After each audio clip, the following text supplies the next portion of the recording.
Hello, YouTube. My name is Rafael and I'm here for another English immersion. And today I'm here with Brizola, not just today, but always here. I'm glad to see you, Brizola, to discuss this topic, interesting topic that is, how to say it, a digital equality, if you can say like that.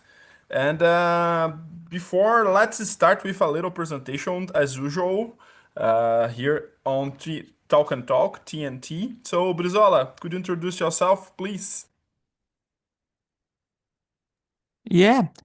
Hello, YouTube. Hello, Rafael again. Afternoon. I am Lucas Brizola, but you call me Brizola. I am 29 years old and I'm from Sorocaba, the countryside of São Paulo, Brazil. I am single and passionate about the cooking, especially inventing dishes with a focus on dessert. In my spare time, I love reading, watching movies and the series, and listening to music. I am quite eclectic when it comes to music. In my playlist ranges from techno brega to rock. I work in recruitment and selection with a focus on technology. I have a degree in logistics and business administration, as well as a postgraduate degree in logistics and finance. I began my study in February of this year in TALKNTALK, starting completely from scratch. Initially focused on learning English to expand my professional and life opportunities. Since then, I've been intensely dedicated participating in our immersion programs and putting what I've learning into practice every day. My goal is to achieve fluence, be able to communicate confidently in professional and personal settings, and the open doors to new career challenge and experiencing abroad. That's it. It's a pleasure to be here. Thank you. Very good, very complete, like always, like as usual.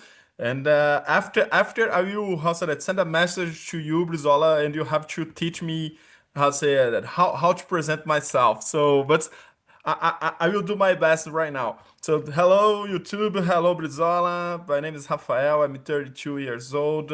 I grew up in São Paulo, but nowadays I'm living in Netherlands, in Europe. I've been living in Europe for the last 4 years because I used to live in France because I'm doing my PhD there, and I'm also I'm a PhD candidate, and also a lecturer in university. So I've been teaching at Panteão Assas University for the last 2 years, which has been a great opportunity to exchange and learning from students and colleagues and professors. I'm a how say that a researcher with a background in civil liability and in different areas too, in private law in general. And I'm here in Talk and Talk to develop my English, to get more confidence, and to share new experience. It's always good here. We have how say that very different and good conversations. So it's a pleasure as usual. So, Brizola, let's start with the first question. So, could you read and answer, please? Yeah, do you think everyone should have a free access to internet? I think everyone should have a free access to internet because it's the most basic necessity. I think people need it to study, work, and communicate. Without it, many hold feel excluded from society. However, I think these are some challenges. Free internet could be very expensive for governments to maintain. Also, it could be dangerous because people might use it for illegal activities if there are no controls or regulations. I think I believe maybe the best solutions is to guarantee a minimum level of free and safe access for essential service while keeping paid plan for higher speed and the extra features, I think. No, very good, Brizola. I agree with you. It's a hard question because I think that one question is, do you think that everyone should have free access or at least access to internet? Of course, like you said, it's something nowadays. It's so important. We cannot live and without internet. In fact, we can, but. It's not easy, you know. It's something that we need to have access to internet to be connected, to be informed. So it's also important. It's about communication. It's about how say that this right to culture, information. So live nowadays is not just live in the physical world. It's live in a digital world too, and internet is so important. But as you said, it's very hard to think how okay everyone will have free access, but in the capitalism how someone had to pay for it. And like I said, the is not sure that the state can afford internet for everyone, especially if you don't live in a how to say it, in a developed country like Brazil. So it's hard to see how it could work, but I really believe that it would be possible do it if we really transform our society, if we change a lot of things. But let's keep talking about it. This digital access. So the question number two, Brizola, what problems do people face if they don't have access to technology in general, not just to internet, but technology in general? In general. Oh God. I, I think education, first education becomes much harder because they can study online, access learning materials, or participate in digital classroom. This can make it's difficult to keep up with peers or gain new skills. Job opportunities are limited, I think, since many companies rely on digital platform for applications, interview, and remote work. Without technology, people may struggle to find or maintain employment. Communication with family, friends, or important service become a challenge, leading to social isolation. I think they may feel socially excluded so much of life today. News, social events, and the community activities happen online, I think. No, very important. You touch it, how said, many important aspects. Like, for example, you work in you have a remote job, correctly. So it's like as you said. So it's an opportunity. So someone that don't have access to technology, internet in general, could not do it because we have to have a computer, to have internet. So when there are many how say that places that we don't have just this access for to technology, and it's not just about have money. It's even about how say it.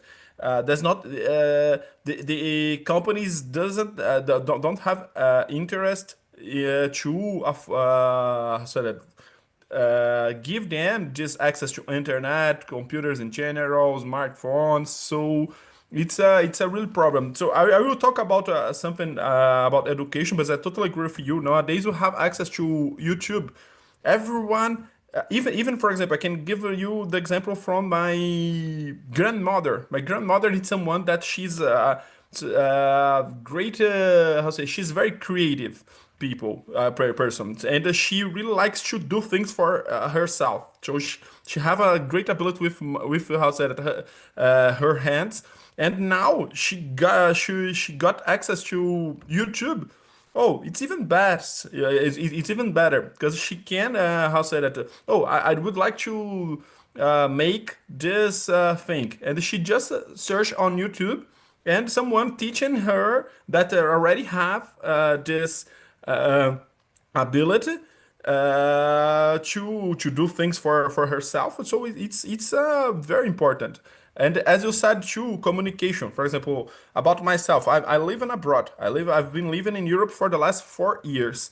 If I didn't have access to technology in general, especially internet, that would be hard to me. For example, because I cannot come back to Brazil to see my family, my friends. So as you said, the technology really help us to be connected. How say that, and not just on internet, but connected with how say that real connections with people that we love and information. So it's hard to imagine that someone that live in our society, so that someone that is have this Occidental mentality, live nowadays of without technology. It's very hard. I know that there are many communities, important communities about also that indigenous people that can live it very good and even better than us without technology. And I'm talking about our technology because they have their own technologies too.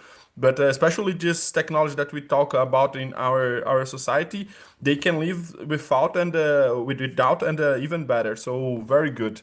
Uh, but talking about it, yeah, go ahead, Brizola. Yeah, just add something. Technologia plays a key role in healthcare, banking, and the government service. Without it, people might miss important medical advice, struggle to manage True. finance, or fail to access essential government support, which can have serious consequences for for for daily lives and the longer terms well-being, you know. No, that's true. And what you said remembers me. For example, nowadays it's so common have a how to say it, a remote consultation. I don't know if you can say like that with doctors. So we can have this kind of appointment, but in live. So I already had to how to say that.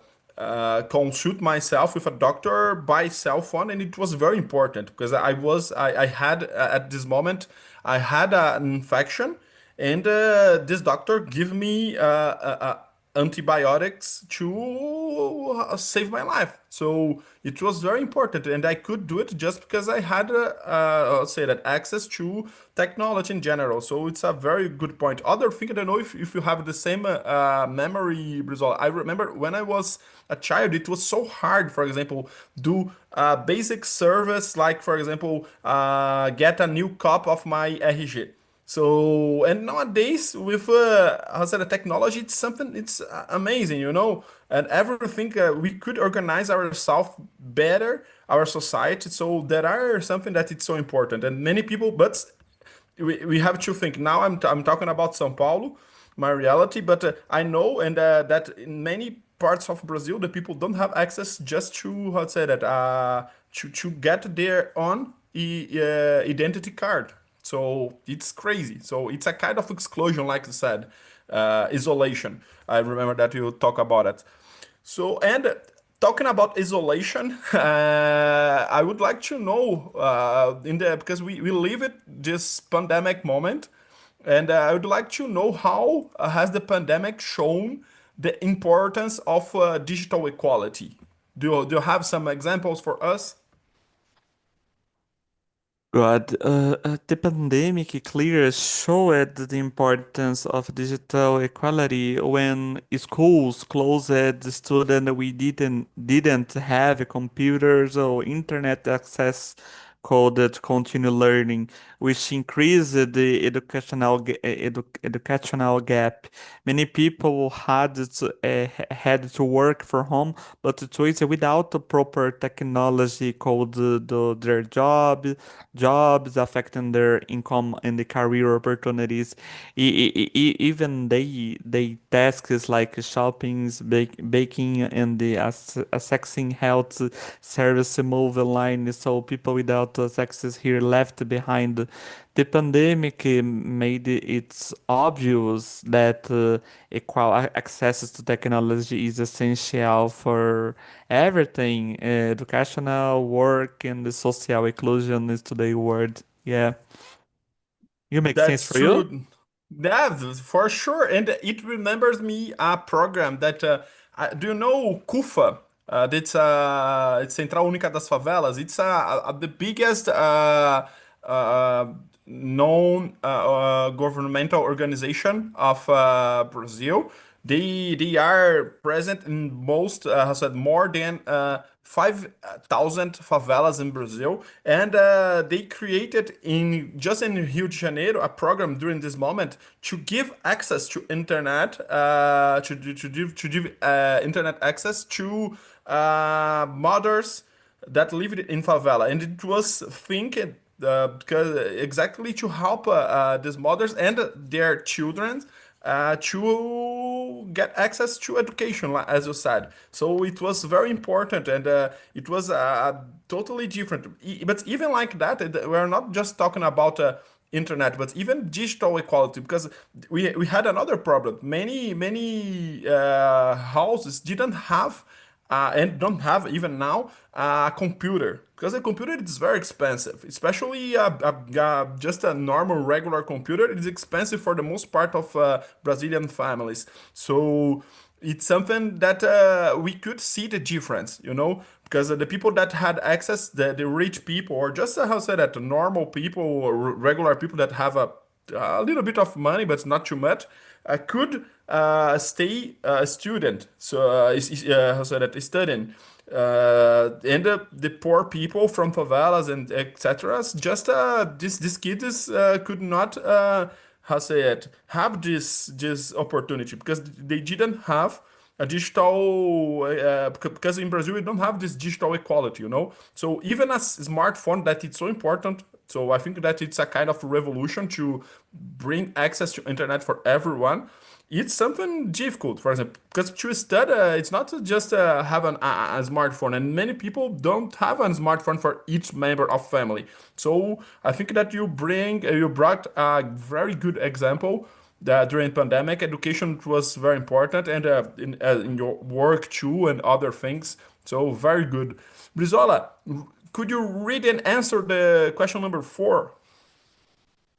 Yeah, before I question for you, Rafael, Yeah, with the pandemic that made us focus on internet to learn, right? Do yeah. you think education will evolve?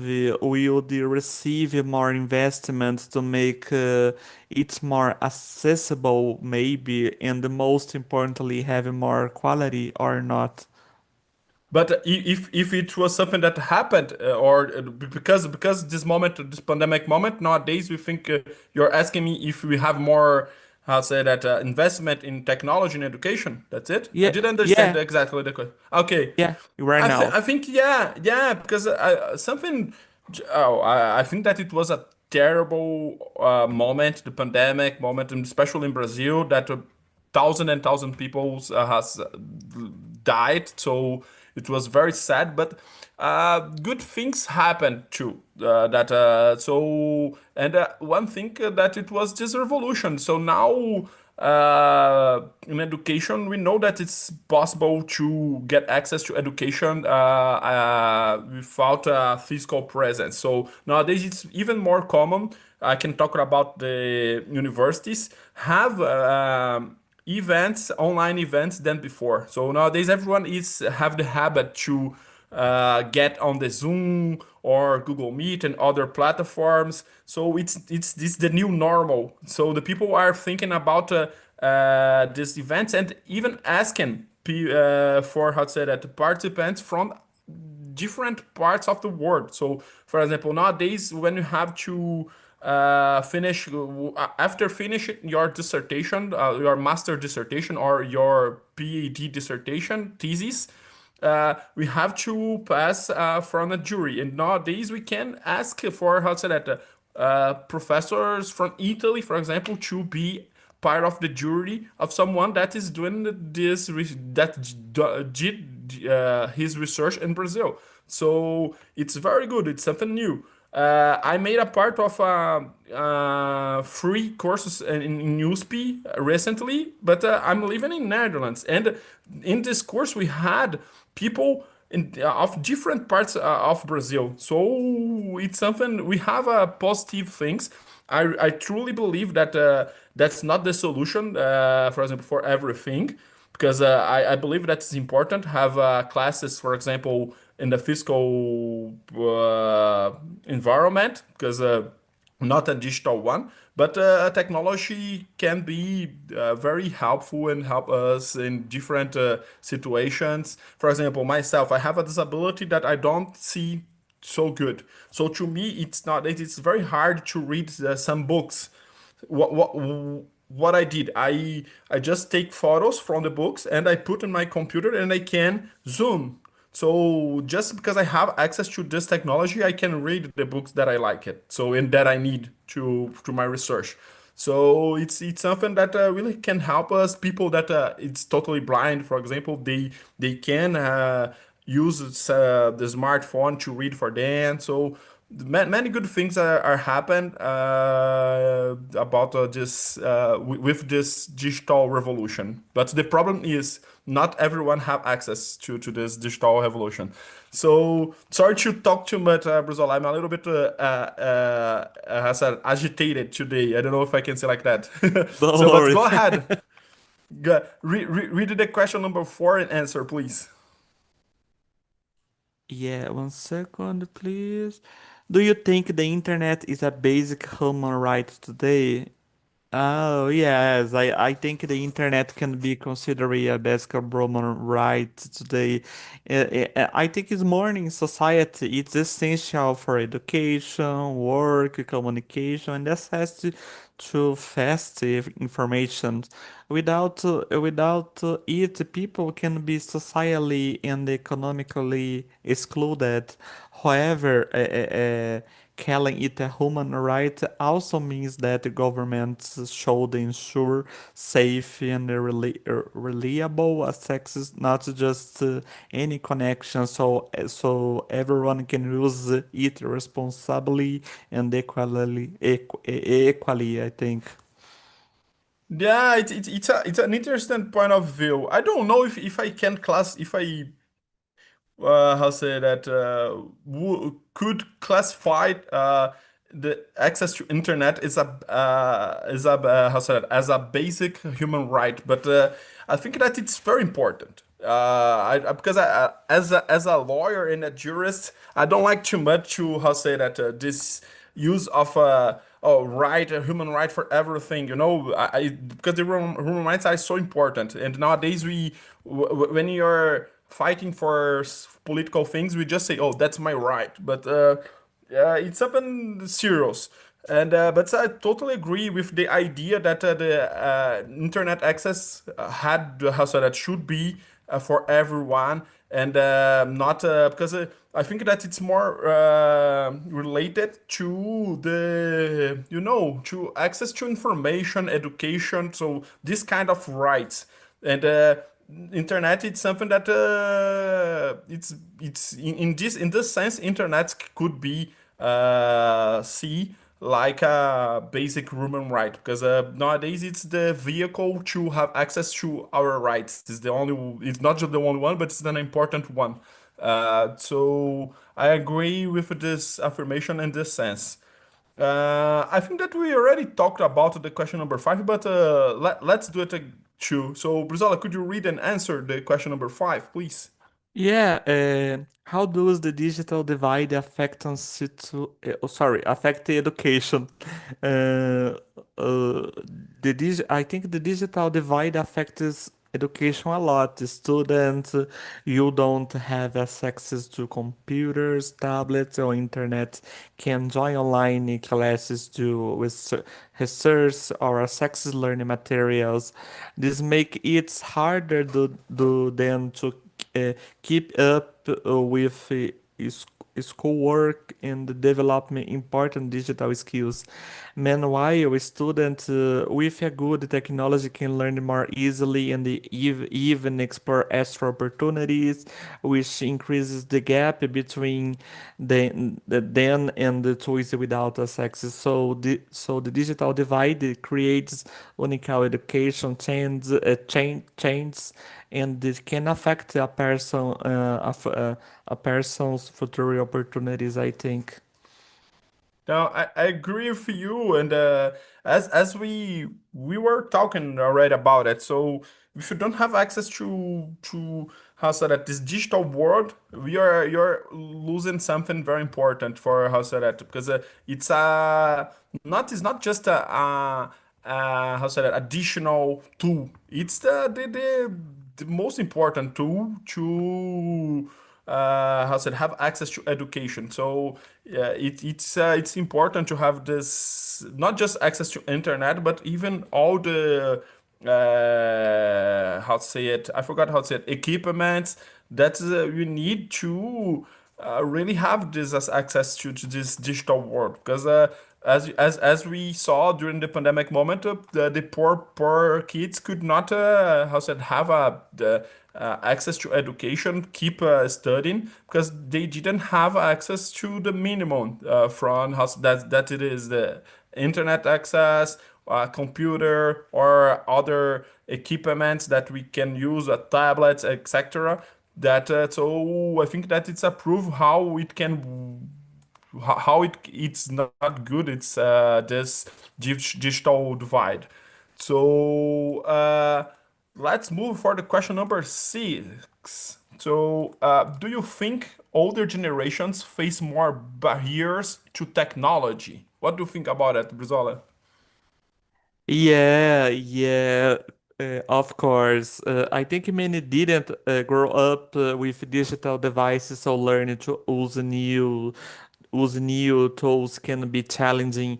They might struggle with understand the softwares, apps, or online platforms which can make daily tasks like banking, shopping, or communicating with a family more difficult.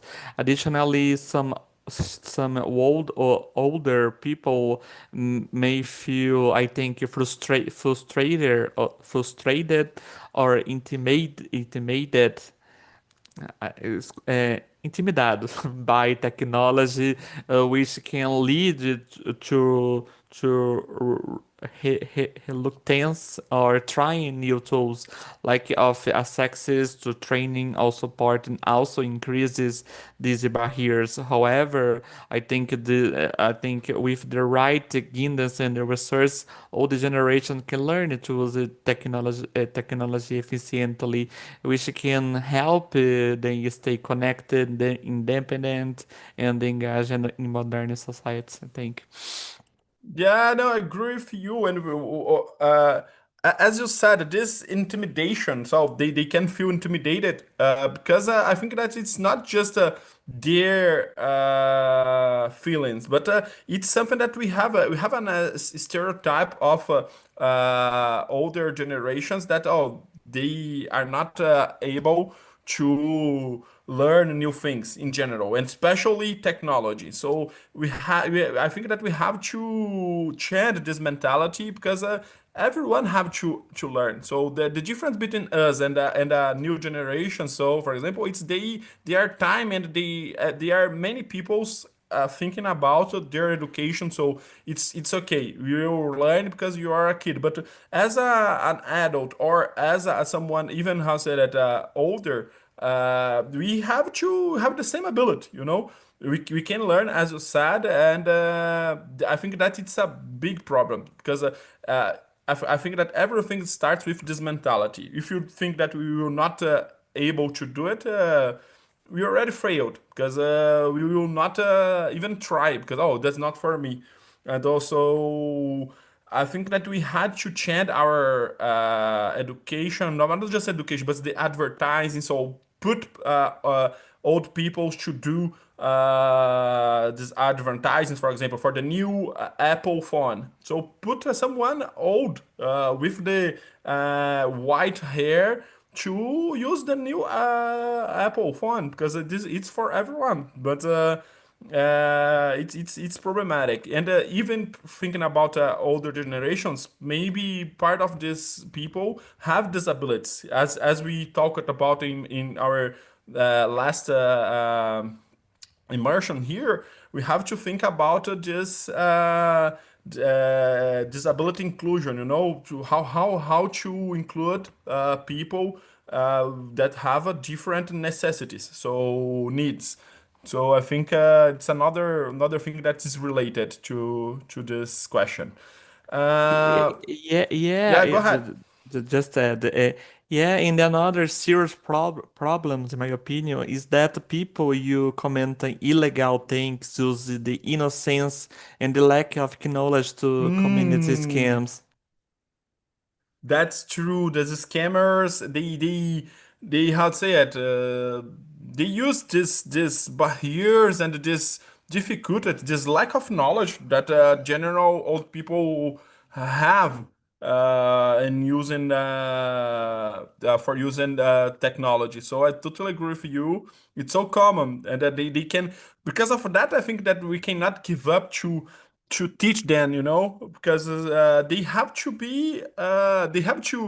um, get this knowledge because this is essential to not believe in everything. For example, that's so common nowadays with deep fake. Imagine if the older people are older people don't know that it exists, they will believe.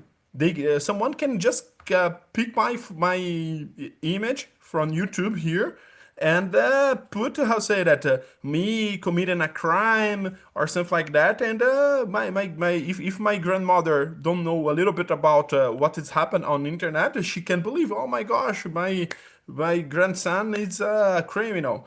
So it's something very dangerous, very good that you how say that remember this part of things just about the scams. So it's something very common. uh, the next one, Brizola, could you read an answer, please? Yeah, how could governments improve digital access in rural areas? Mm. Oh, I think they can invest in more infrastructure, like building more towers and laying on fiber optic cables, so internet signals reach remote locations. I think.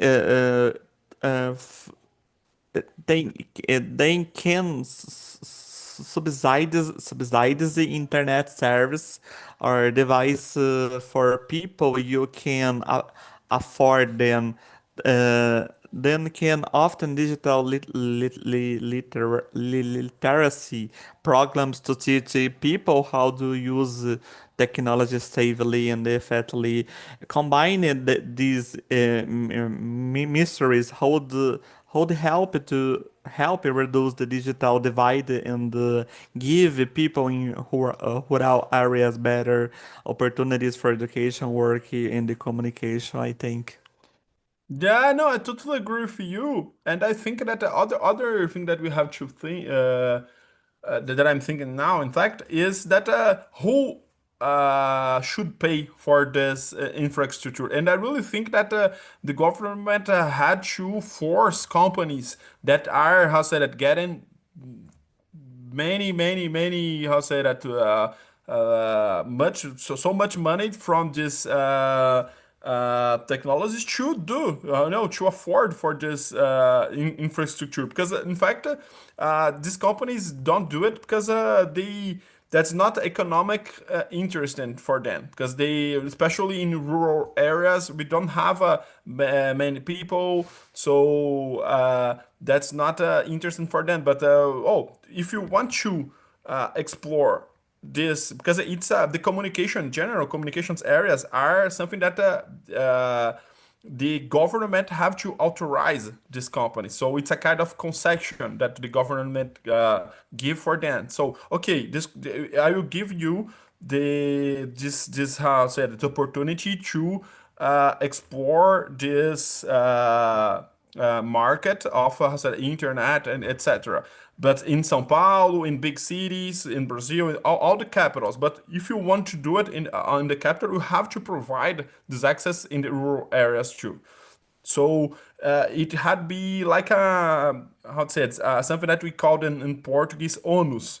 If you want to enjoy this contract that you can how say that, get many profit from this contract. Okay, but you have to even pay for this structure in rural areas. So I think that it's just something to add because I think that is not fair for the government will create everything, but after just the company will receive the profit of this activity, you know? So it's important to balance these contracts, thinking about the general access.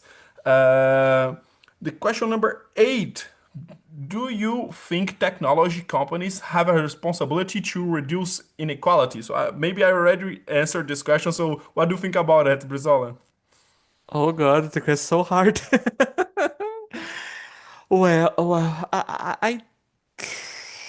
Oh God, so complex.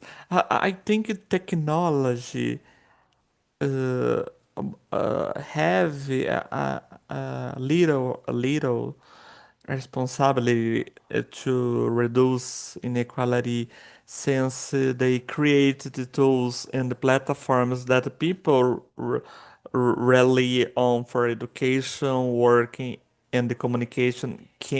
They can help make access for affordable and inclusive. For example, companies can offer low-cost device-free education programs or internet access in underserved areas. They can also design a technology that is easy to use for everyone, included other adults or people with disabilities. By doing this, tech companies can help reduce the digital divide and make society more equal, I think. No, Yeah. that's a good point. I think that I already talked about the internet company. So I think that they had I think that's interesting what you said. So I think to help to construct the infrastructure to remote areas that we don't have, the people cannot have access to internet because they don't have the structure. But other thing that I was thinking here is to sell social contracts, you know. So for people that we know that don't have money and they have to prove it, they should be obligated to make so to offer a product cheaper, you know, so to pay a little bit less, but because you're the and it's easy to do it because in fact the company can do it, and that's not something that the company will really pay. What would happen is that the people that have a little bit more money would pay a little bit more, and like that, the people that don't have money could pay less. So because the company will not how to say it, offer something that services without get profit. So I think that it's something possible. And other things that you said that's interesting about the devices. It's the same thing. I think the people could how to say that, have a kind of the discount for how to say it, buy the devices. And I was thinking again about disability, you know, people that have a problem. I think it's so important that these products, this device in general, think about different peoples, you know, different necessities. So it's something very, and it could reduce this inequality. And I think we know that companies don't have interest in to do it because it's not something that give them money. So I think that it should start with an enforcement by the government, and after that, creating laws and regulations and general rules. The companies would not have another choice, and they probably would, I said, respect the law and thinking about this inequality. Y- Very, yeah, yeah, go ahead. Yeah, I agree with you. In another point, I know it may not be economically viable because the government levies a lot of taxes on companies, and it might be more harmful than viable for the company, I think. But I see many private companies offering courses aimed at helping with development. I think that is there here more government investment. This could make this even stronger and more expensive. Yeah. What do you opinion about this, Rafael? Do you agree with me? No, yeah, no, yeah, I agree with you. I think it's yeah, but I really think that oh no, the companies will not just oh I will get out, I will give up. You know, if the government put this obligation, they will, and it's something really uh, realistic. Not I'm not saying to put an obligation to not get profit because it's impossible in our society. But I think that is something that they could do it. I really believe. But even if it's something that oh the company will decrease their profit, it's okay, you know, to me. But they will say a lot of things, create a political how to say it instability. But after all, they will say, okay, we lost this time. We will just abide the rule and keep going. You know. But it's just my opinion. I don't know. It's hard to really understand what could happen if if the government adopt this kind of rules. So interesting. Brizola, could you read the next one and answer, please? Yeah. Yeah. Uh, Question number 9. Okay. Yeah. Yeah, that's it. Yeah. How does digital inequality affect job opportunities? Wow. Uh, I think affected job opportunities in several ways. People without access to computer, internet, or digital skills may struggle to apply for jobs online, complete digital tasks, or work remotely. They also miss opportunities to learn new skills that many employers require today.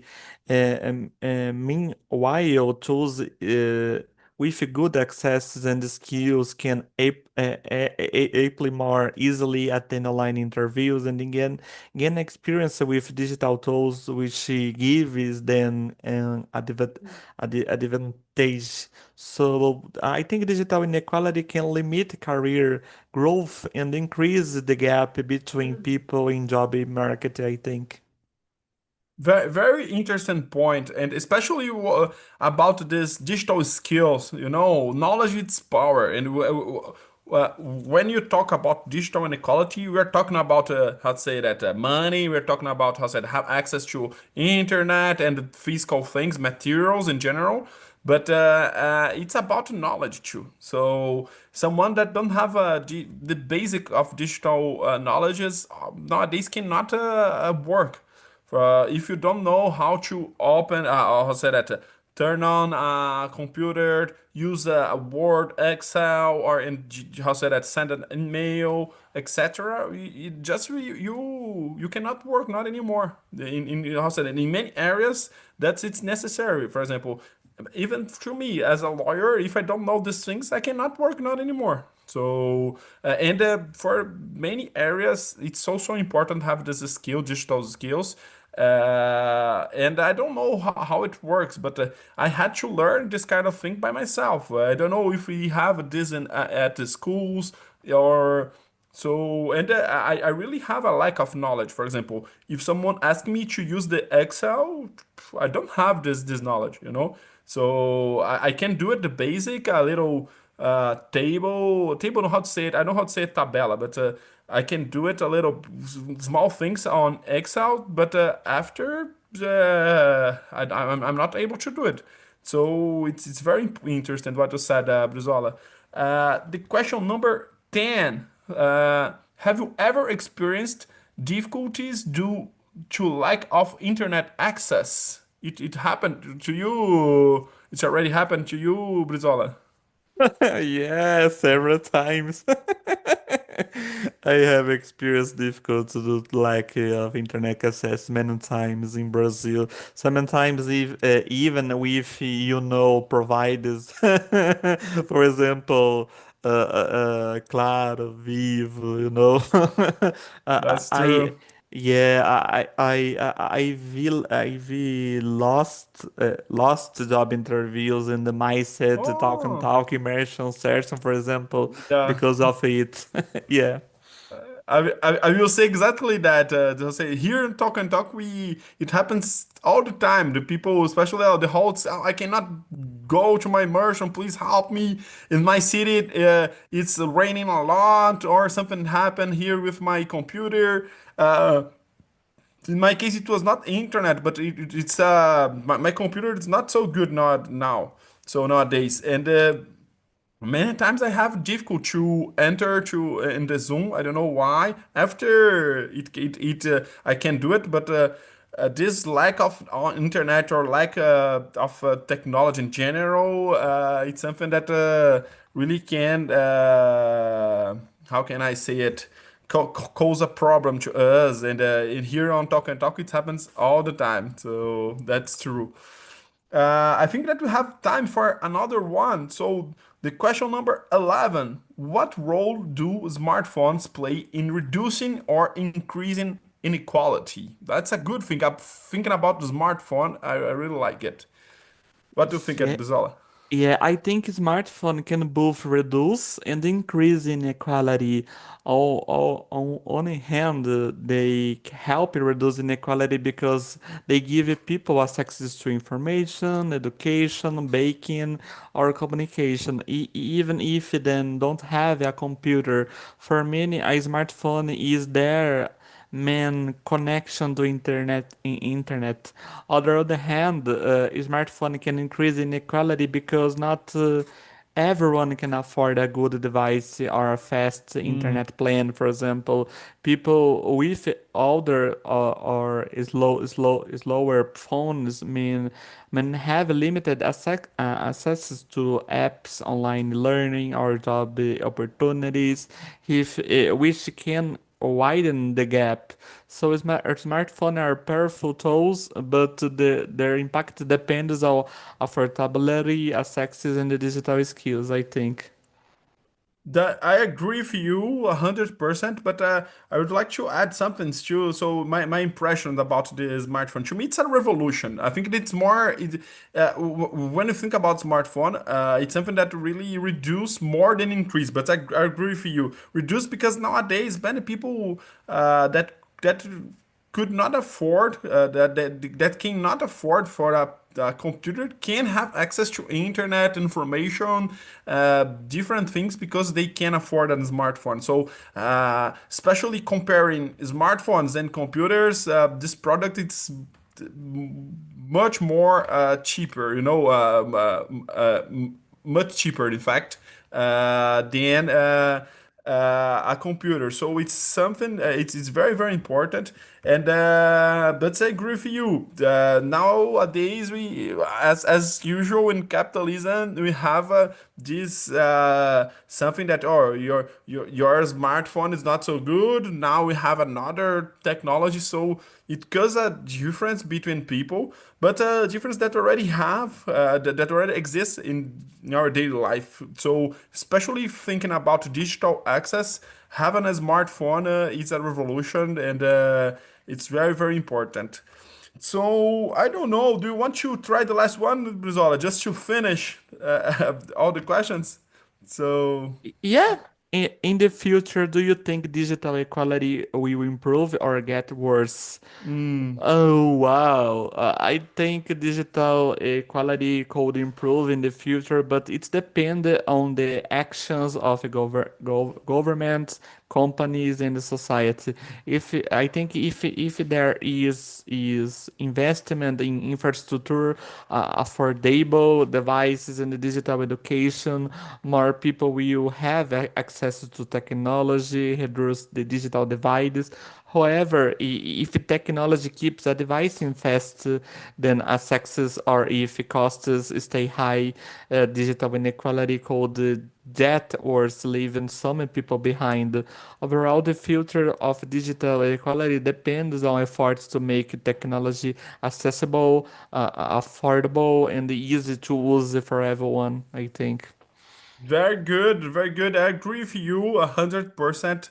It's hard to well prevent the future, but the only thing that I can add is I hope that the digital equality will improve in the future. But as you said, it depends of many factors, and we will see. But I really hope. So, Brizola, we finished our immersion. What do you see, how say that do right now is to stop our broadcast. So bye bye YouTube, and just ask you off how say that cameras off YouTube to if you like it. But thank